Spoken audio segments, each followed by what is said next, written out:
За сайн бацхан уучрал байна. Ном байна. Тэгэхээр өнөөдрийн дугаар дээр та хэд маань өмнөх дугаарыг үзсэн хэдэн хүмүүс маань арай өөр хүн ордог гэдгийг шууд хоолойноос сонсон мэдж байгаа хаа. Тэгэхээр манай их шиглэн маань оролцож чадхааргүй болоод тэгээд номойтой хамт хийж байгаа шүү. Тэгээ манай өмнөх хоёр дугаарыг үзсэн үзэгчд маань бид хоёрыг яг юу хийхээ сууж байгааг мэдж байгаа. Ойлгомжтой болсон хайрын төгхийг хоорондоо ярилцаж ярьж өгч хөргөдөг байгаа. Тэгээд нэг өөр яриад байгаа юм байхгүй. Хамгийн гол нь өөр нэг зүйлийг хэлгээд та хэдэд маань ч гэсэн болсон хайрын төг байх юм бол явуулаад өгөөрэй. Бүр хайрын төгөхгүй боллоо нэрээ. Тэгээд тийм болохоор та хэд мөр өөртөөхөн болсон хайрын төгөг ямар ч үсгийн алдаагүйгээр крилэрэ бичиж явуулвал бид хоёр бүр үнэхээр баярлахаар байна. Тэгээ өөр нэг хэлээд байхгүй болохоор шууд лайк болон subscribe дараад төг рүү орцгоё. За эхний төгийг би ярих юм байгаа. За эхний төг нь болохоор нэг тийм гарчиг бол байхгүй юм шиг байна. Тиймэрхүү шууд төг рүү орё гэж бодож байна. Би онгон хөдөөний хөөгдөлтэй. Бүүр баг учраас саагалд айлын үе охиндоо тоглож өссөн. Өглөө хар нүдээ хуваатад дэдний хэрэггүй.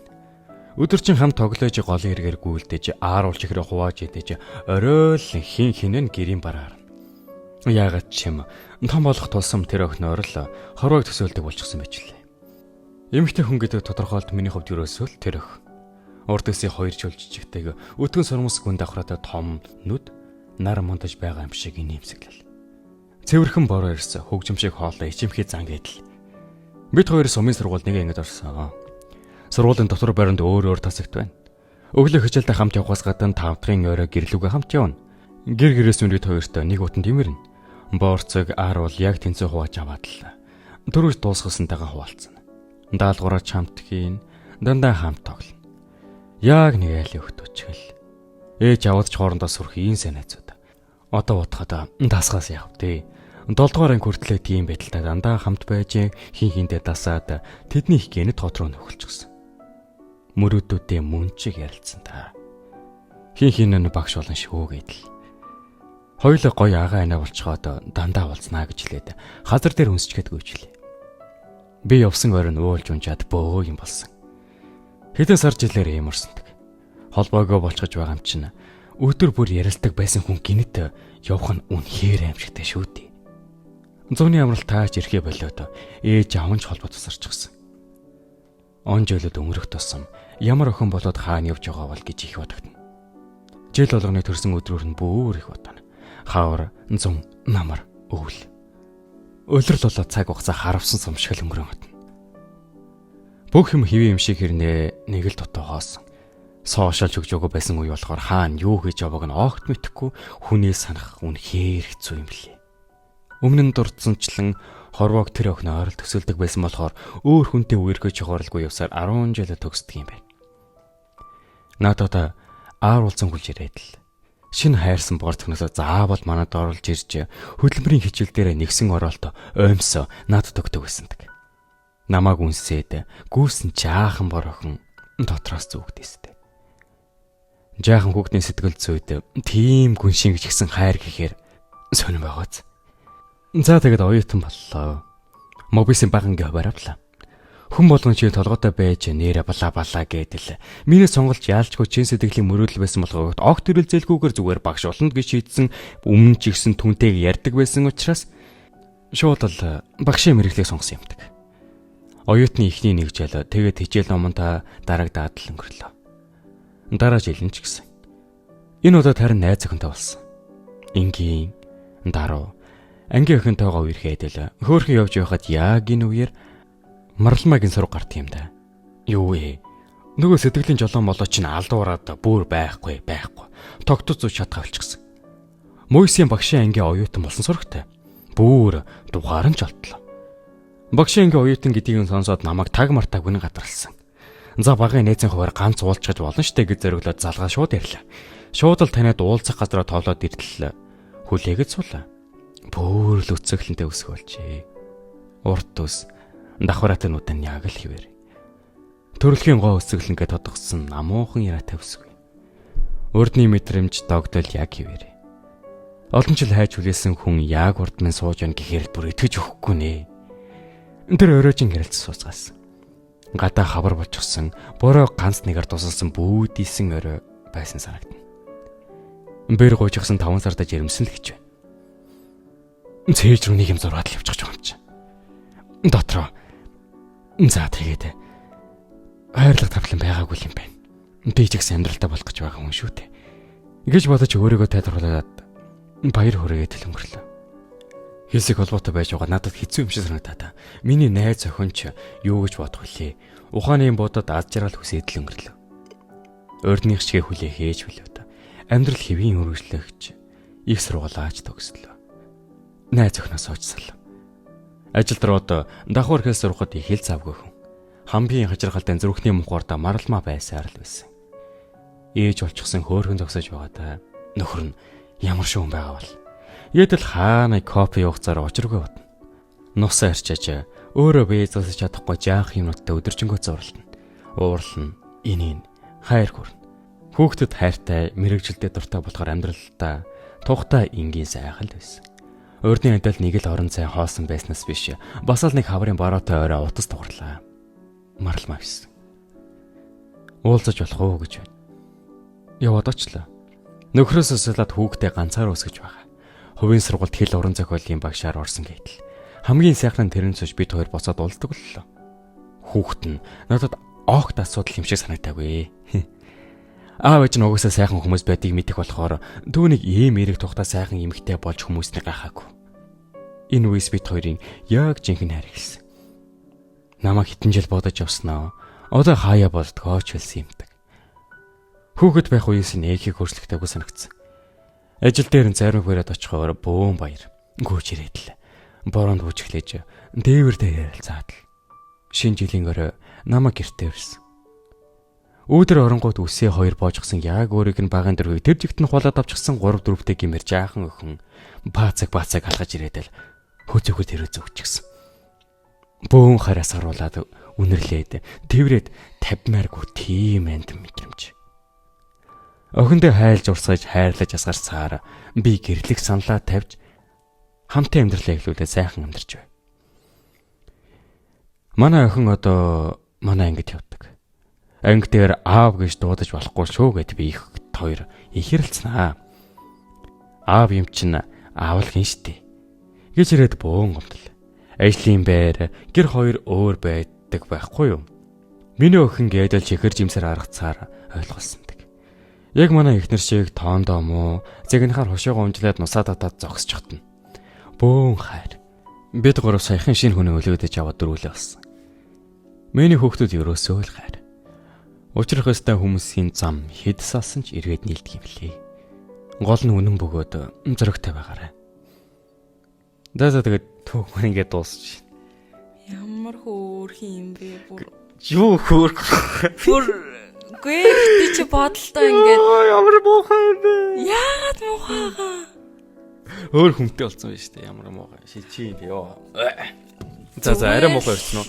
Гүй ихтэй тэр чин бодолтой ингээд замаа хөөцөн байсан. Ямар ч холбоо амарлахгүй байж байгаа хүмүүс ингээд өөр хүнтэй болохгүйгээ яахав те. Тэгээ тэр хүндээ хайртай гэж бодоод бэр гуйгаал ингээд хүүхдтэй болцсон байгаа шүү дээ. Яг тэр эмэгтэй нь бол тэгээд салчаад бүр эргээд ирдэг нь амар үнцэн үү санагдчих. Гэхдээ л тэр чин одоо ингээд сэтгэлтэн юм байсан болохоор л эргээд ирсэн байлгүй дээ. Гэхдээ яг би тэр залууг нь л ойлгочлоо байна л да. Тэгээ залуунууд ялчгүй хайртай байсан хөөрхөн найз охинтой болсон ч гэсэн тийм амар хүн харилцаадаа болж чадахгүй дотор марлмаа гэдэг энэ охин нь бодогцоорон байгаад нөгөө охиноо тэ ингээд нөгөө охиноос удаач үүнтэр найз охин мохон 10 жилийн хүртэл ямар ч охин харахгүй байж байгаа төгсөж байгаа заа нэг ялч оюутан болсон үедээ 20-д гарсан үедээ нэг арай их найз охинтой болсон чинь марлмаагийн зураг сонсогдоо баг тэр охиноос салах хамгийн гол шалтгаан ингээ болж байгаа шүү дээ. Тэгсэн чинь мань гар бүр тэр үед нь хүүхд мөхтэй болсон яг за мэдгүй би л энийг ойлгохгүй мэр. Гэхдээ яг гоё түүхийн хувьд бол гоё түүх байлаа. Сүүлд тэр одоо тэр одоогийн ихнэр нь бол надад бол үнэхээр жоохон муухай санагдаж байна. Яг би хөгшрөг болохоор ялч гонод ингээ санагдчих магадгүй л дээ. Гэтэ хоёлоо одоо эмэгтэй хүнийхэн талаар одоо ингэ бодоод үзээ л та. За чиэр. За ингээд багтаа ингээд юм хөөрхөн байла. Гэтэ ер нь бол нэг эмэгтэй хүн чинь ингэж боддог. Яг нэг ийм бодол төрөх үе нь бас нэг ирцэн гэж үе байдیں۔ Одоо би хайртай хүнтэйгээ байхаас илүүтэй надад хайртай хүнтэй би ингээд байсан дээр юм байна гэдэг бодол байдаг байхгүй юу? Тэр л бодол одоо тэр хүнд ингээ орж ирээд буцаад энэ хүн чинь намайг ингээ хайрлах хүн байсан юм байна гэж одоо тэгэж бодогдсон гэх юм уу? Надад бол тэгэж бодогдлоо. Гэхдээ тэр хичнээн тийм надад хайртай байна да энэ дээрээ гэж бодсон бол явж яг нөхрөөс асныхаа дараа хүүхдтэй болчоод ирнэ гэдэг мохож шиг. За тэгээ мэдэхгүй энэний талаар хайд маань комментэр бичээрээ тэгээд би буруу ярьж магадгүй. Айгу хоёр талтай л та. Ер нь ингээд яг хараад ингээд бодонгууд. Ер нь яг яагаад хүмүүс хүүхдтэй эмэгтэйг хайрлах ёстой гэж боддог шүү дээ. Гэхдээ ихтэй энэ чинь ингээд хүн чинь алдаж ундаж шүү дээ. Миний эргэн тойронд хамаатан садан найзууд тийм хүмүүс ер нь бол байдаг байхгүй юу? Ер нь бол хүүхдтэй яаж яасан ер нь бол тийм хүмүүс байдаггүй. Хэрэг байсан ч гэсэн ер нь бол уйлав гайх байхаа. Яг намайг бол үнэхээр загинж болно. Энэ үл яаж хүмүүний үжил бодол гэх юм уу? Яг чиний өсөн орчин ч л ах л та ялцчих. Жишээ нь бол чи энийг яг юу гэж боддгийг? Би бол хүн ингээд одоо тэр хүүхэд гээд одоо төрсэн байгаа хүндээ одоо нэгэндээ хайргүй болсон хэрнээл ингээл нэгэндээгээ хамт зууралдаал, наалдаал ингээд тэгэж байж хэрэлдээл тэгэж хүүхдэд тэгэж шаналл өгчээсний оронд сайн хүнтэй суугаад тэгээд ингээд би бол хүүхдэд бурууг нөхөхгүй. Одоо энэ тэр хүүхдийг гаргая гэж шийдсэн хосоодод бурууг байхгүй юу? Яаж ч утсан болж бүтэхгүй болоод салж байгаа нь ойлгомжтой шүү дээ.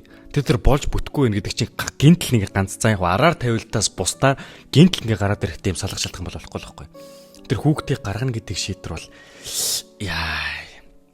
нэр арчаагүй хүн л гэж хэлээ. Хүүхдийг те ингээд одоо тэр залуу тоог бол яах юм? Одоо над чиг юм залуу байсан бол яах юм?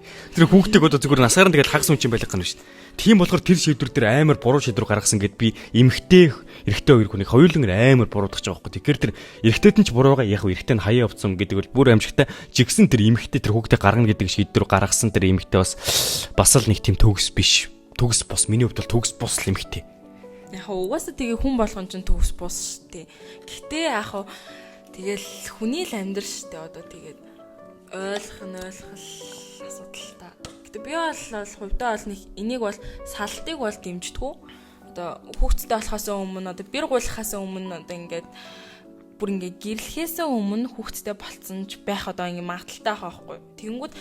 Тэнгүүд тэрийг жоохон сайшааж үздэггүй гэх юм уу. Гэтэ бас салтыг ч би ихтэй дэмждэггүй. Гэтэ хүн хайргүй үнтэйгээ маргалдаад ингээд те ингээ 20 30 одоо насан туршдаа ингээд маргалдаад өнгөрч ирснээс эртгэн салаад мөрмөрөө хөөцөн дээр гэж би боддог.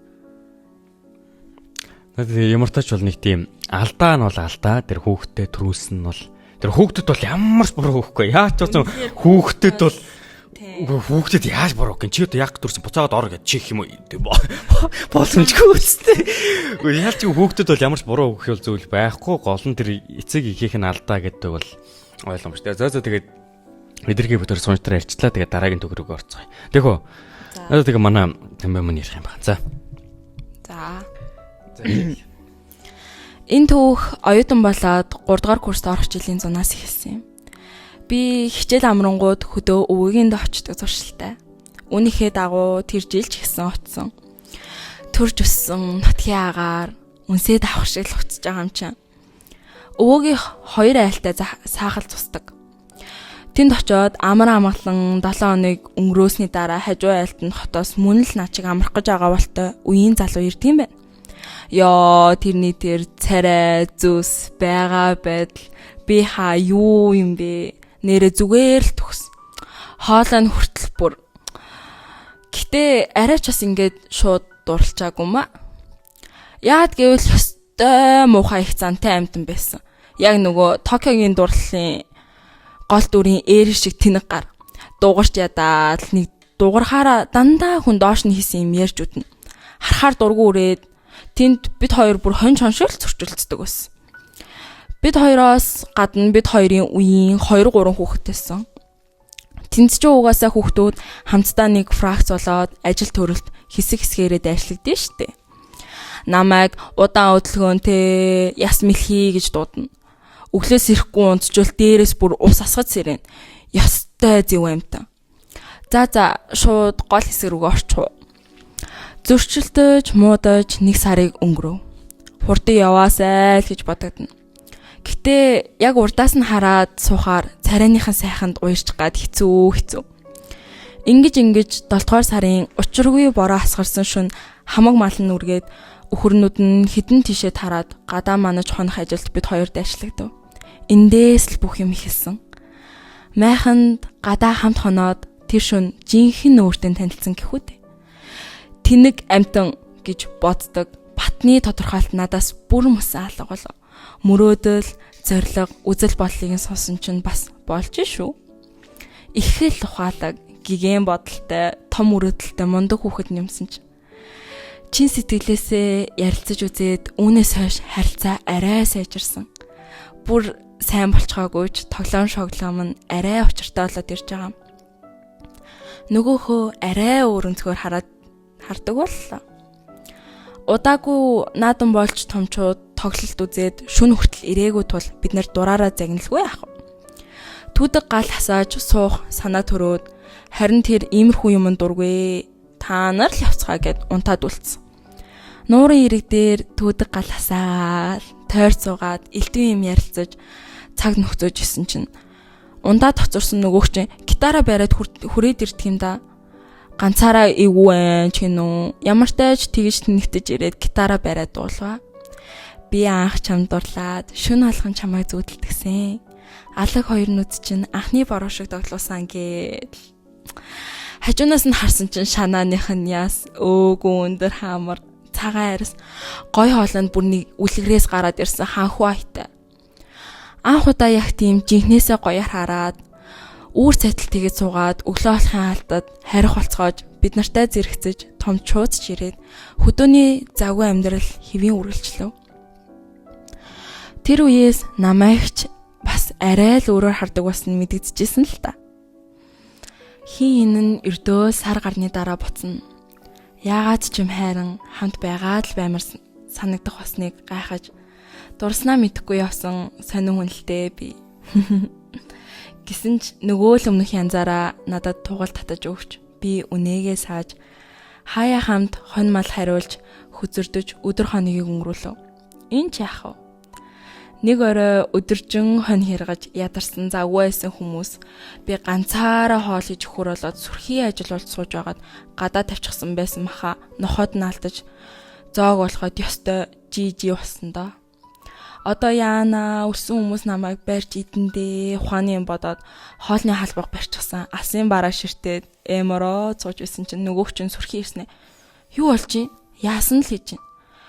Манай махыг хүдэр идчихсэн дуус гэ баг уйлаа тариулсан чинь имхэн юмнаас болоод уйлж унжаад байвал царай муутай болно шүүхөө гэж хэл. Тэгээд гэрээсээ борц авч ирж нүдээд миний өмнөөс хүмүүст янзын сайхан цай ууж өгсөн. Би бүр л өөр өнцгөр хардаг боллоо. Унган хөдөөний хүүхэд биш байж бүх юмыг гаргуу цайн хийдэг нь ёстой гайхмаар. Баг багаар тотон болоод лав. Нууртай их ойрхон цусдаг болохоор бас л нэг орой нуурын зүг харж агаад би ирээдүйд хайртай хүнтэйгээ далайн ирэг дээр нар жарахыг хармаар байдгаа гэ хэлчихсэн чинь их тайвнаар харснаа. Би ч гэсэн. Гэтэ өөрөө надтай ядаж нуурын ирэг дээр нар жарахыг харахгүй л хата гэдэг юм да. Энэ үг нь хитэн өдрөө тогтсон. Утга учирыг нь хайж бүүн болоод харахаар надад асуултын тэмдэг шиг харагдаад ингээд энэ утга учир нь тайлагдаагүй байж отол миний явах өдөр болж нагаж зах хотоос намайг авахар ирд юм байна. Маргааш буцна гээд хоноо хотлуулаа зогсож байсан чинь юунд нь явах гэж баярлдаг байна. Чи лав намайг саннаа чигшиг. Жаахан гонхтайсэн ч сүртэй мэдрэгдээгүй болохоор тэгсгээд баяртай гээд л өнгөрөв. Оройн орж ирчгээд чи маргааш ямар цамцаа өмсч буцах юм гээд ахаар нь юу ч бодлого тэр цэнхрийг гээд цамцаа заасан чинь барьж авч ихэж тавьж маваад л ашиг гэсэн. Ерөөс анзаараагүй. Тэгсэн чи яасан гэж яг үүрээр тэндээс гараад явсаар өдөр 11:12-ийн үед машин нь нэг холгод эвдрээд тэднийг уцаар дуудаад буцах болсон. Ах ч үгийн бүтлгүүхөө. Энэ бүтлгүүд л анхныхын ч угаасаа явж байхад бөөн гониг төрөөдсөн болохоор эвдэрсэнд нь үндэ баярлсан. Хүмүүс хүлээд сунгаа юу өсөй хийх вэ? Нөгөө өмсөн цамцныхаа халаасыг удалсан чинь нэг захиа шоколадтай. Чихэр хоёр ширх гараал ирсэн. Гахаа цахаг нээсэн чинь нөгөөх чинь биччихэ. Анхаараа дурсан юм бахoo. Өмнө нь дурлаж үзээг болохоор яаж харилцаа үүсгэх учраа олохгүй их уурлуулсан уучлаарай гээл. Өөрийнхөө дугаар, Facebook хаягийг биччихсэн. Заавал холбоо бариараа хүлээжээ гэсэн бэ. Миний бүр инээд хүрээд баярлаад өдөржин хүлээж оройхон хүмүүс ирээд машинаа чирүүлээд буцаад очсон. Гүүгээд орсон чинь намайг харангуйтаа уугацаж байсандаа цайндаа хахаж бантаад. Нар жарахаас арай өмнө ирлээ гэж бодоод би ядаж нуурын ирэг дээр нар жарахыг харах уу гэсэн чинь инээгээд тгий гэсэн. Нар жарахыг ч амжиж хараад надаас уурчихсан уу гэд асууж байна. Ууршлахын явахтэй гэсэн чинь ичээд байгаа нь илт доошоо хараад өө гэхээр би төрүүлээд үссэн. Анх удаа бид хоёр тийм орчин нөхцөл их л догдолсон сэтгэлээр үнсэлцэж үзчихье. Ахч машина засгсээр этэл 7 хоног их л романтик өдрүүдийг ардаа үтсэн тий. Шүн уулзсан, гитараа барьж байгаа дуулж өгнө. Сартай шүн нуурын голд усны хуцтайгаа хүртэл үнсэлцэж энэ төр. Учраараа гэж очруулсан юм шиг санагддаг. Бүх тохироо нь бүрдэж исэн. Тэр жил хамт буцаад хотод ирээд ч зөндөө болцож үерхэж явсаар дараагийн жил нь өвөөгөөс бэр гуйх гэж утсан. Өвөө туртай л өгсөн юм гэсэн. Одоо хин нь сургуулаа төгссөн. Тусдаа гарсан удахгүй хүүхэдтэй болох хаа. Жаргалтай байна. Цайлаг нөхрийг харамлаж булаацтгал жаахан гэхгүй юу? Бүгдэнд нь аж аргал эрүүл хийх хүсье. Энэ хүртэл уншсанд баярлаа. За ямар санагдав? Би зүгээр инээгээ л сонсоод лээ. Би нүдэнд инээ дотроо л сонсоод лээ. Тэгээ өнөөдрийн дугаарыг нэг тийм амар гол онцлог нь өмнөх дугаар дээр жоохон өнөхтэйсэн байж болно заяа. Өнөөдөр яг юу ийсэн бэхээр анхны хайр бүтэж байгаа. Энэ яг хоёр зүг юм бэл хоёулынх нь бол анхны хайр байхгүй бүр тэ ингээд бүр ялчгүй. Яг яалц. Тэгээ анхны хайр тулгардаг бүх юу вэ тэ ингээд бүх тийм моментууд байна. Жишээд ичих, тэгээ нэгнийгөө өдөх, яаж чардгаа илэрхийлж чадахгүйгээр бантах. Тэгээ нэг ганц хайртай гэсэн захиа бичсэнтэй ингээд тэ ичих тэ энэ эдгээр зүйлүүд бол бүгд л яг анхны хайр тулгардаг. Анхны хайр гэж яг ямар үнцэнтэй байдаг. Анхны хайр энэ төр тухайн үедээ өнгөрүүлсэн дурсамжууд, анхны үнсэлд анхны гэсэн бүх юм болгоныг нэгнээс аавна гэдэг бол аимшигтай гоё мэдрэмж ахгүй тэ. Тэгэл ч энэ сэдвийг л хүндсэн тийм хоёр гоё түүх байлаа.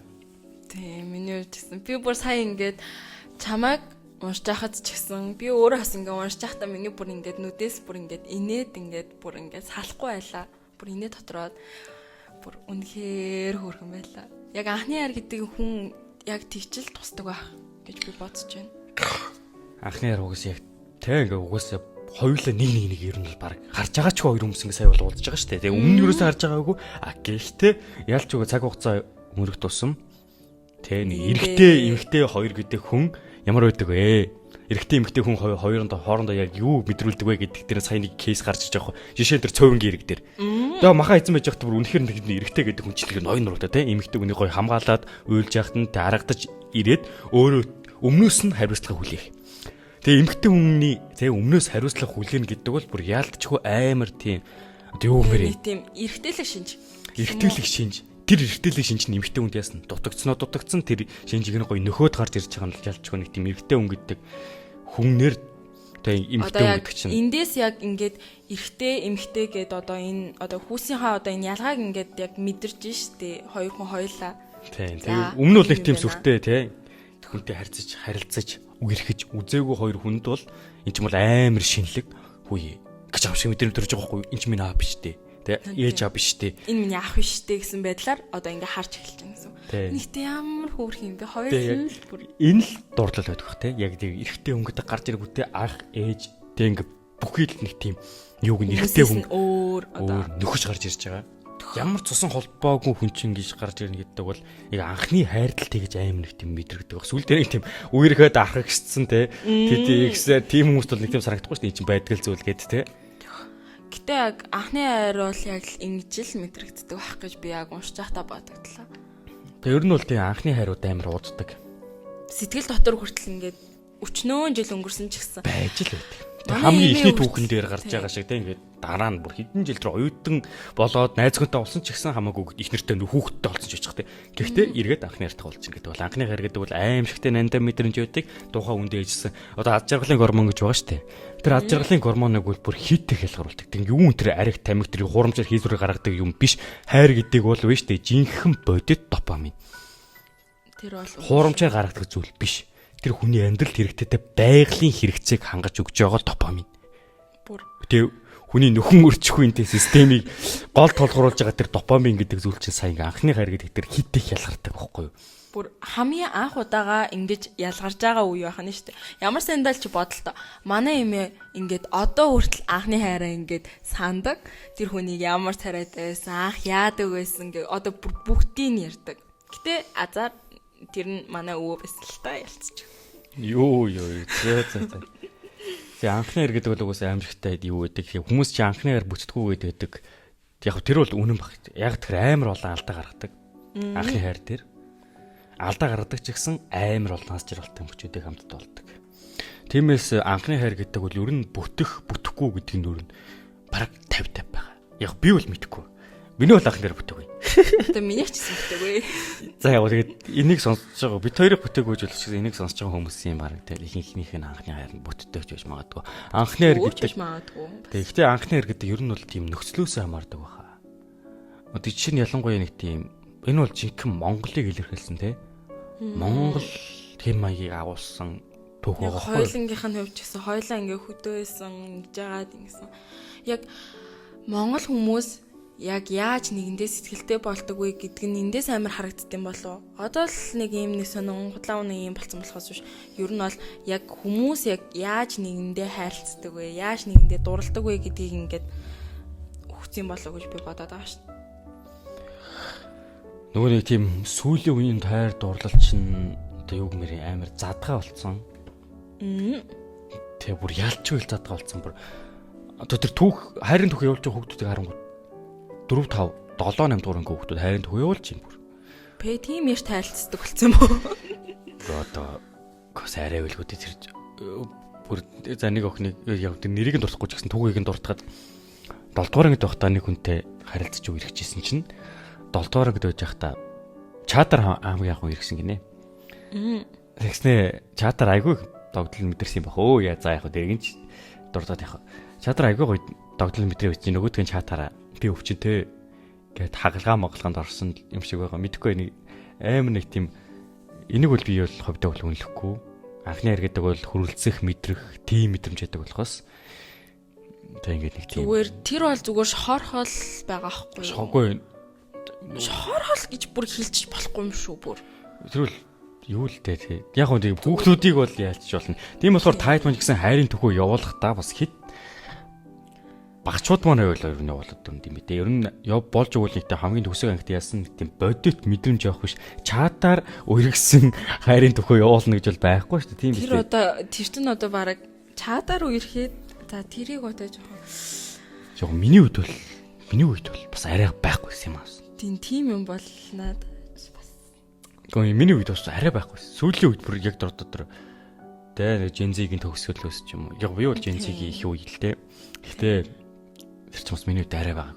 Нэг юм альфа гэж генерашн гараад ирсэн шүү дээ. Одоо альфа ер нь бол нэг тийм байгаа юм шүү. Би бол тийм хувьдаа тэгж бодоод байгаа шүү.